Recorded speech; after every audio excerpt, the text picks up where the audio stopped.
तो आप कहोगे आपको कैसे पता? तो हमें इसलिए पता है क्योंकि आपके गांव में छोटे छोटे जो है ना अस्पताल खुले हुए हैं, ठीक है, छोटे छोटे मेडिकल कॉलेज खुले हुए हैं, बहुत सारे डॉक्टर आपके यहाँ इलाज करने के लिए आते हैं क्योंकि आप बीमार होते हो, ठीक है। और अगर आप बीमार होते हो और आपका इलाज आपके गांव में होता है, इसका मतलब ये है कि आप बीमार इसलिए होते हो क्योंकि आप बीमार अन्न खा रहे हो। और बीमार अन्न कहाँ पैदा हो रहा है? हमारे बीमार खेतों में पैदा हो रहा है।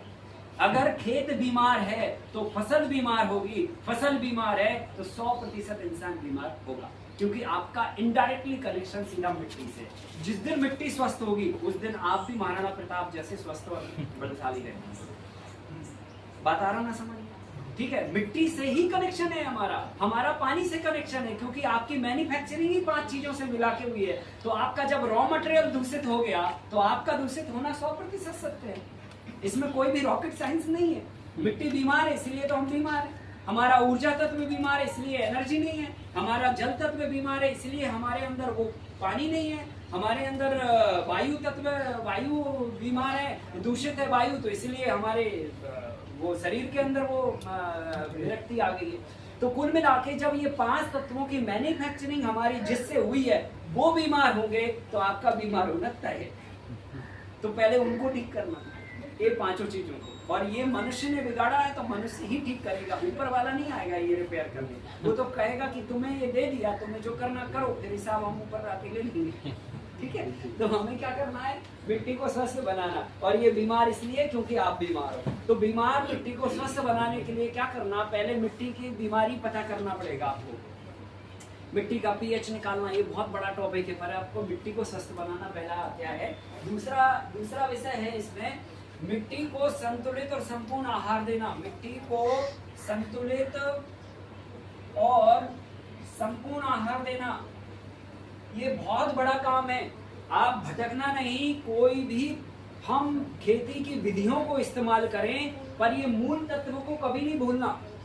ये मूल तत्व है, हमें सबकी विधाओं का सम्मान करते हुए सबकी विधाओं में से मक्खन निकाल के मूल तत्व को साथ में लेके आगे बढ़ना। बात आ रहा ना समझ में? किसी की विद्या का अपमान नहीं करना, सभी की विद्या का सम्मान करते हुए सभी की विद्या में से मक्खन निकाल के मूल सिद्धांत को साथ में लेके आगे बढ़ना। बात आ रही है ना समझ में? ठीक है, तो अभी क्या है ना, ये मूल सिद्धांत है। मूल सिद्धांत क्या बोला? मिट्टी को संतुलित और संपूर्ण आहार देगा। ये दोगे तो ही जाके सारे तत्व मिट्टी को मिलेंगे, फिर वही सारे तत्व उस पौधे को मिलेंगे, फिर वही सारे तत्व फिर आपको मिलेंगे। अब मिट्टी में क्या हो रहा है ना, जब से हरित क्रांति आई, अनबैलेंस्ड फर्टिलाइजर डोज हो गया।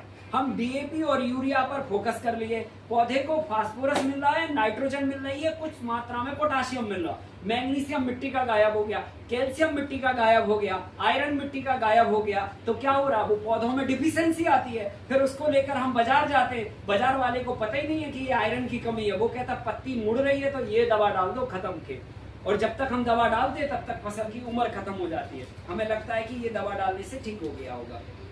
ये भ्रम में हम उनको पैसे देते रहते हैं, उनको भी नॉलेज नहीं है ना आपको नॉलेज है, और ये भ्रम में जो है ना बहुत बड़ा बाजार चलता रहता है। तो देखो, मेन मूल बात ये है कि पौधे को पूरा संपूर्ण और संतुलित आहार मिलना चाहिए, पूर्ण भोजन मिलना चाहिए। अगर पूर्ण भोजन मिलता तो क्या किसी को घुटने की और बोन्स की प्रॉब्लम होती क्या?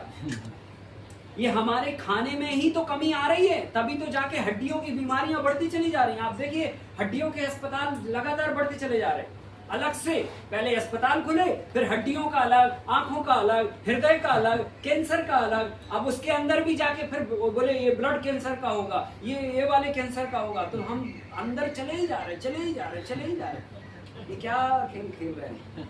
तो समझो बात को, मिट्टी को संतुलित और संपूर्ण आहार देने का मतलब ये है कि मिट्टी को जो खाना चाहिए, जितनी मात्रा में चाहिए उतनी मात्रा में, और वो मिलना चाहिए। वो मिलेगा तो पौधे में डिफिशियंसी नहीं आएगी, पौधे में बीमारी नहीं आएगी, और जब पौधे में नहीं आएगी तो आपको नहीं आएगी। ठीक है, ये दूसरा, इस पे काम करना। ये सब टॉपिक 2-2, 3-3 घंटे के हैं, अभी हम लोग डिस्कस नहीं कर पा रहे, पर हम पॉइंट टू पॉइंट बता रहे। तीसरा सिद्धांत है देसी बीज इस्तेमाल करना। अब देखो, हाइब्रिड बीज और देसी बीज में क्या अंतर है? तो साहब हाइब्रिड बीज कंटामिनेटेड बीज है, ब्रीडिंग किया हुआ है ना, उसमें और दूसरे गुण भी ऐड करे गए हैं। इसलिए प्रकृति ने जो चीजें बनाई हैं वो आपके इंजन के हिसाब से बनाई है, आपके पेट के हिसाब से बनाई है। उन बीजों में अगर हम परिवर्तन करके अगर हम वो बीज पेट में डालेंगे तो उनका ताकत, उनके गुण आपको उतना नहीं मिलेंगे। तो इसीलिए देसी बीज हमें इस्तेमाल करना, ये ना केवल हमारी सेहत के लिए जरूरी है, ये प्रकृति, पर्यावरण, पानी, मिट्टी और पूरे वातावरण के संतुलन के लिए भी बहुत जरूरी है। ठीक है, जब हम देसी बीज उपयोग करते हैं तो ये मौसम की विपरीत परिस्थिति को झेल लेते हैं। हाइब्रिड बीज झेल नहीं पाते, उनमें जल्दी बीमारियां आती हैं। देसी बीज में आपने देखा होगा, बाड़े में एक लौकी लगी रहती है, बरसात में अपने आप एक पेड़ पे चढ़ जाती है और वो 6 महीना लौकी देती रहती है। बाद में कोई दवाई नहीं डालता, कोई पानी नहीं डालता, कोई मेंटेनेंस नहीं करता और दमादम लौकियां फलती रहती है। और हमने एक बीज हाइब्रिड लेके आए और अपने खेत में लगाया और वो बचपन से ही जो है ना दवाई स्प्रे चालू हो जाती है। सभी जगह हाइब्रिड मिलता है, देसी हाँ, देसी मिलेंगे आपको, देसी हम उपलब्ध कराएंगे अगर आपको कहीं नहीं मिल रहे तो, है ना। हमारे पास सारे बीज देसी हैं। एक बीज बैंक बनाया बहुत बड़ा, जिसमें 200 से भी ज्यादा भारत की पुरानी विलुप्त हो गई नस्लों को हमने रिजर्व किया है। तो आपको बीज मिलेंगे, आप चिंता नहीं करिए। यहाँ पर भी इसी जगह पर, इसी स्थान पर बीज का बैंक बनाएंगे हम लोग, हाँ, भाई साहब के अगुवाई में। ठीक है, तो यहाँ पर भी आपको बीज बैंक मिलेगा और बीज, देसी बीज आपको उपलब्ध होंगे, आप चिंता न करें। आपका जो ब्रह्मा कुमारी जो सेंटर है वो और भाई साहब संयुक्त रूप से यहाँ पर बीज बैंक बना के आपको उपलब्ध करवाएंगे, ऐसा हमारा पहले से चर्चा हो गया। ठीक है, तो आपको चिंता करने की जरूरत नहीं है, पर आपको संकल्प लेना है कि हमें अपने खेतों में देसी बीज भी इस्तेमाल करना। इससे मिट्टी मजबूत रहेगी, मिट्टी पर आई हुई प्राकृतिक आपदा से पौधा खत्म नहीं होगा, बीमार नहीं होगा, मजबूती के साथ वो टिका रहेगा। ज्यादा ठंड झेल लेगा, ज्यादा पानी झेल लेगा, ज्यादा गर्मी झेल लेगा। हाइब्रिड बीज ये नहीं झेल पाते। तो जब वो बीज ही नहीं झेल पा रहा है और उसी का अन्न जब हम खाएंगे तो हम भी नहीं झेल पाएंगे। सीधी सी बात है ना भाई, है कि नहीं है? हम भी तो थोड़ा सा मौसम परिवर्तित होता है और हाय हाय करने लगते ना, तो हमारी वो मजबूती कहाँ गई जो महाराणा प्रताप में थी। 1000 किलोमीटर घोड़े पे दौड़ लिया करते थे, फिर भी कहते थे बताओ कहाँ चलना। और इधर का आदमी अभी 1000 किलोमीटर अगर बाइक से और 4 व्हीलर से ही चल रहे तो दूसरे दिन जो है ना वो उठने की हालत में नहीं होगा। पैदल चलना और घोड़े पे चलना तो काल्पनिक हो गया साहब। ठीक है, तो समझिए बातचीत, हम कहाँ जा रहे हैं। देसी बीजों का इस्तेमाल करना तीसरा पॉइंट है। चौथा पॉइंट है बीजों को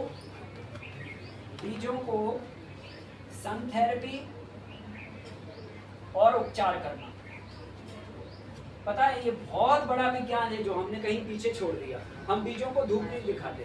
ये धूप दिखाना है छोटी सी प्रोसेस, पर है बहुत बड़ा साइंस। क्या होता है